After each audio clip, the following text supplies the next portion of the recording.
It's no secret that anthropogenic climate change has been wreaking havoc on the Earth for the past few decades.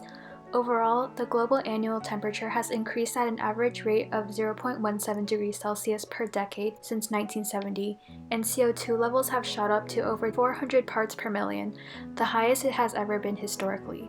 However, these are just statistics. The implications of these changes are all but pernicious. While it has already been difficult enough for us to adjust to a warming world, certain communities face dire existential threat. For this project, I am focusing on the Inuit, who are defined by their unique environment and genome. First of all, who are the Inuit? The term Inuit refers to indigenous people living in the Arctic regions of Alaska, Canada, and Greenland. The frigid conditions of the tundra are not very plant-friendly, thus the Inuit subsisted primarily on animals. In fact, they could survive and thrive exclusively on walruses, seals, and fish.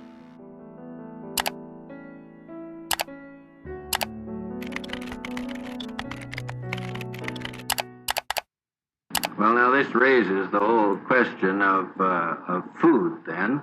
You yourself must have longed for a green vegetable once in a while. Well, I did it first. I had to become a guest of the Eskimos, and for 4.5 months, I lived on literally nothing but fish and water. But that's not the end of the story. When humans migrated all over the globe around 18,000 years ago, we evolved various adaptations in response to different climatic conditions and dietary resources. For example, those who live near the equator have more melanin in their skin to prevent vulnerability to ultraviolet radiation, and those who live in high altitudes have increased production of red blood cells to adapt to oxygen deprivation. Located in the Arctic, the Inuit are not an exception to this trend. There has been extensive research pertaining to the Inuits' differences from other humans, from their height to their tolerance to cold to their diet. The reason Inuits are able to sustain themselves on a high-meat, high-fat diet, a type of diet we believe is a one-way ticket to a heart attack, lies in their unique genetic mutations. Rasmus Nielsen, professor of integrative biology at UC Berkeley, conducted a study in which he examined the genomes of 191 Greenlanders along with 60 Europeans and 44 Han Chinese.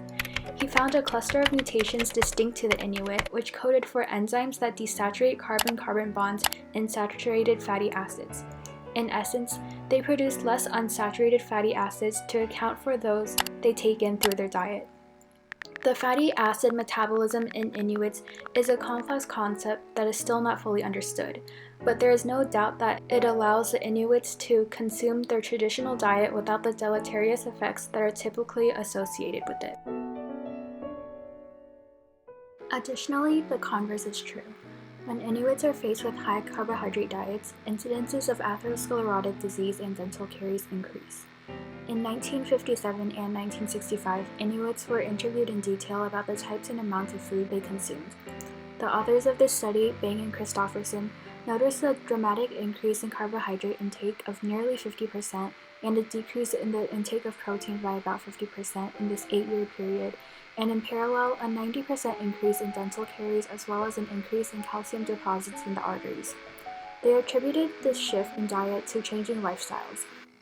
The land still as it is, so we don't have any farms where you can just go and slaughter caribou or seals or anything like that. So you actually got to go and get it yourself. We didn't have much store-bought foods. Seal is I like that. Today is the same. I really enjoy it. Seal meat and fish. I don't even remember when the last time I went hunting. Maybe 2 years ago. We have kids who have pretty well grown up on potato chips, French fries, beef. They are more into that than we are as first generation community people. So our kids are more familiar with that. They like that better than we do. So. And there. While the Inuits used to hunt and gather for their food sources, more of them started settling down in recent years. Purchase of refined foods became more economical, so much so that by 1965, only 20% of Inuit food intake consisted of their native diet. And the ever-imminent threat of climate change has forced the Inuits to turn to refined carbohydrates even more. We live in a very extreme and harsh climate now. We've always lived in a harsh climate. What is more extreme now is that there's no predictability. Inuits cite that earlier springs and later falls make it hard to predict when to hunt and trap, and melting sea ice has taken away the seals and other sources they depend on closely for food. Boating has also been made difficult due to the increased frequency of thunderstorms and lightning, but this only scratches the surface. The climate crisis has forced the Inuit to adapt to a new lifestyle they did not ask for. Their entire identities have been premised in the cold conditions of the Arctic, as well as their reciprocal relationship with nature. The Inuit maintained a delicate balance in their ecosystem through their hunting and fishing cycles to ensure their survival, but this system is already going awry.